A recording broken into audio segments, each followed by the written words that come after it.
Guys, आप सोचिए कि आपका नाम भारत के सबसे बड़े अवार्ड के लिए भेजा जाता है और आप उसके लिए सिलेक्ट भी हो जाते हैं। देश के प्रधानमंत्री और बड़े बड़े नेता सभी आपके नाम पर मोहर लगा देते हैं, लेकिन जब अवार्ड देने की बारी आती है तो आपका नाम चेंज करके वहाँ किसी और का नाम डाल दिया जाता है और वो अवार्ड भी आपकी जगह उस दूसरे व्यक्ति को दे दिया जाता है। अब आप सोचेंगे कि ये कैसे पॉसिबल है, पर ऐसा ही ठीक हॉकी के जादूगर मेजर ध्यानचंद के साथ हुआ था। भारत रत्न अवार्ड मिलना तो मेजर ध्यानचंद को था, पर मिला सचिन तेंदुलकर को। पर ऐसा क्यों हुआ? आखिर ध्यानचंद की जगह सचिन तेंदुलकर के नाम की हेरा फेरी किसने की? आखिर ध्यानचंद की जगह सचिन तेंदुलकर का नाम किसने और क्यों रखा? तो आइए जानते हैं इस पूरे मामले को विस्तार से। नमस्कार दोस्तों, आपका एक बार फिर से फैक्टी नॉलेज की वीडियोस पर स्वागत है।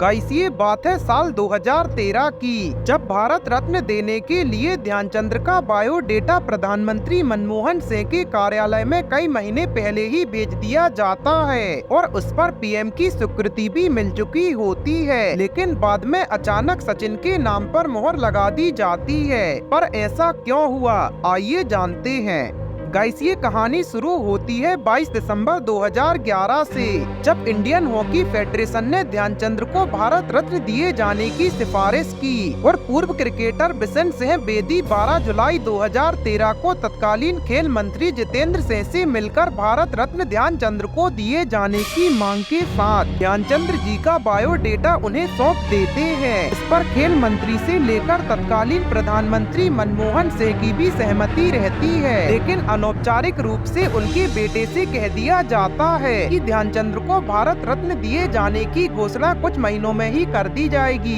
लेकिन बाद में होता है इसका उल्टा। बाद में मेजर ध्यानचंद की जगह सचिन तेंदुलकर का नाम अनाउंस कर दिया जाता है और इसके बाद आईटीआई एक्टिविस्ट हेमंत दुबे ने मेजर ध्यानचंद को भारत रत्न दिए जाने से जुड़ी सभी फाइलों की मांग भारत सरकार से की थी और इन दस्तावेजों से ये बात साफ हो जाती है कि आनंद फानन ने सचिन को भारत रत्न देने की औपचारिकता पूरी कर ली थी। 14 नवंबर 2013 को वेस्ट इंडीज के खिलाफ सचिन का आखिरी मैच शुरू होता है और अगले दिन यानी कि 15 नवंबर को प्रधानमंत्री ने उनकी फाइल को राष्ट्रपति के पास भेजा था, जिसे राष्ट्रपति प्रणब मुखर्जी ने तत्काल मंजूर कर दिया और 16 नवंबर को मैच खत्म होने से पहले ही सचिन तेंदुलकर को भारत रत्न देने की घोषणा कर दी थी। वहीं दूसरी और 17 जुलाई 2013 को खेल मंत्रालय ने मेजर ध्यानचंद को भारत रत्न दिए जाने की सिफारिश प्रधानमंत्री को भेजी। मेजर ध्यानचंद की फाइल पीएमओ ऑफिस में महीनों तक चलती रही। मेजर ध्यानचंद का लड़का बताता है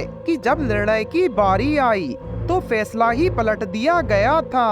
अब ऐसा क्यों किया गया, इसके बारे में हेमंत दुबे कहते हैं कि उस समय सचिन तेंदुलकर करोड़ों क्रिकेट प्रेमियों के दिल में राज किया करते थे, जबकि मेजर ध्यानचंद बीते जमाने के खिलाड़ी थे। ऐसे में कांग्रेस ने चुनावी गणित से फायदा नुकसान सोचा और ध्यानचंद की जगह सचिन तेंदुलकर को ये अवार्ड दे दिया।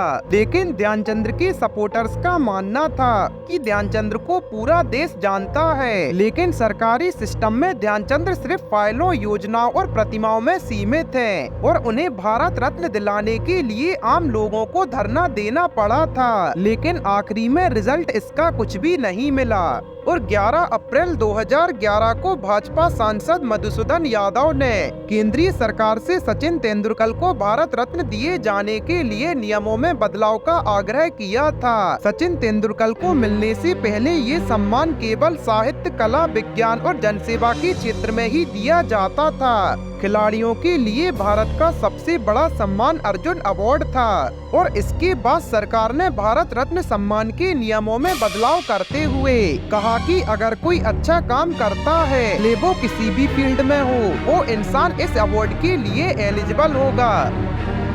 गाइस, आपका इस बारे में क्या राय है, हमें कमेंट सेक्शन में जरूर बताएं और ऐसी अमेजिंग फैक्ट्स के लिए अपने चैनल को सब्सक्राइब करें।